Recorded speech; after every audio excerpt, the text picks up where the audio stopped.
What if I told you that some of the greatest philosophers in history completely disagreed on what God actually is? Not just whether God exists, but what God even means. In this video, we're exploring the idea of God through 10 major philosophers and how their ideas still shape the way we think today.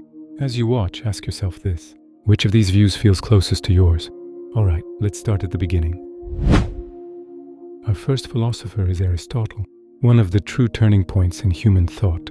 For Aristotle, God isn't a personal being who intervenes in human affairs. Instead, God is the unmoved mover, the first cause behind all motion and existence.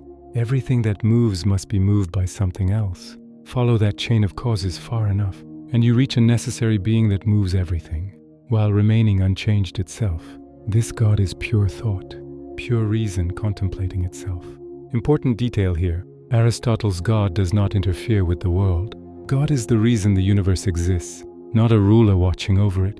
This idea will heavily influence both medieval Christian and Islamic philosophy, but not everyone is satisfied with this distant God. René Descartes. Descartes argues for God using logic itself. He claims that God is a perfect being, and perfection includes existence. In other words, a God that does not exist would be incomplete, and therefore not truly God.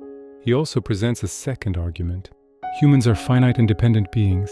We cannot be the source of our own existence. Therefore, there must be an infinite being that explains both our existence and the existence of the universe. You can already see echoes of Aristotle here, but Descartes moves closer to the God we recognize from religious tradition. Now things get radical. Baruch Spinoza rejects the idea of a personal external God entirely. For Spinoza, God and nature are the same thing. There is only one substance in existence, and everything that exists is a mode of it. God is not outside the universe. God is the universe itself, expressed through infinite forms and laws. This view is known as pantheism. God doesn't command, judge, or intervene. God simply is.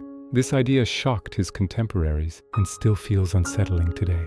But it also offers something powerful: a universe governed not by miracles, but by necessity.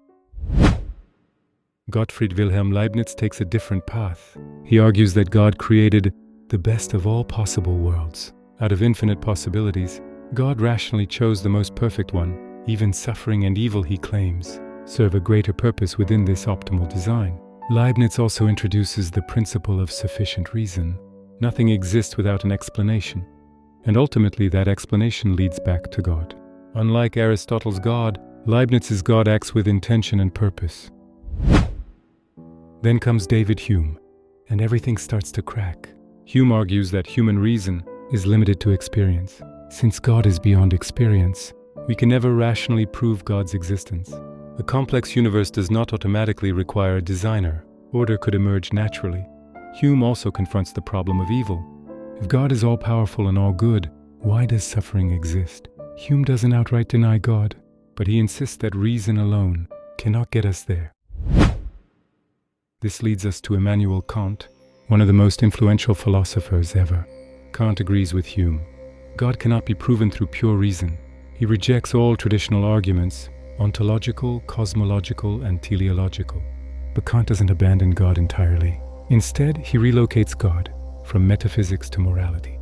According to Kant, for moral responsibility to truly matter, we must assume the existence of God, not as knowledge, but as a practical necessity.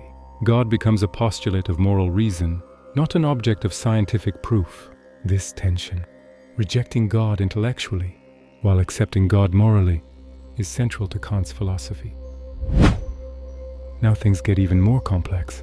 G.W.F. Hegel sees God not as a static being, but as a historical process. God unfolds through time, via human consciousness and history.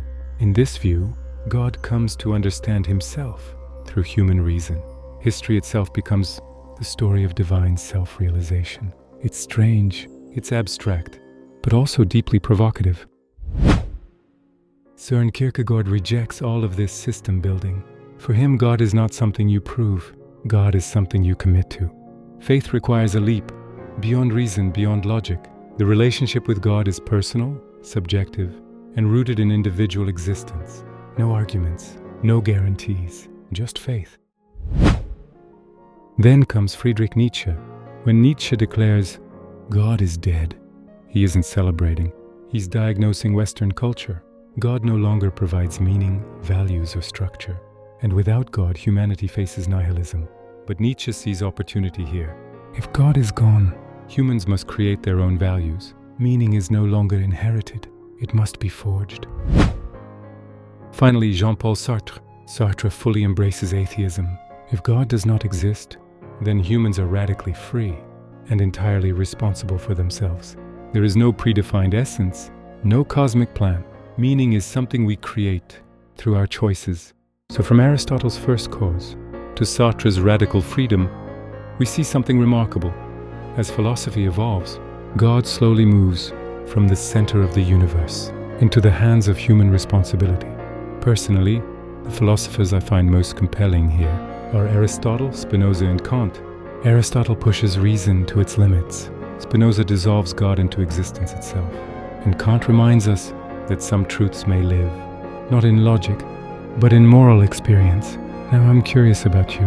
Which philosopher resonated with you the most, and why? And which philosopher would you like me to explore in depth in the next video? Let me know in the comments. If you enjoyed this video, don't forget to like it, subscribe for more philosophy content, and share your thoughts below. Thanks for watching. I'll see you in the next one.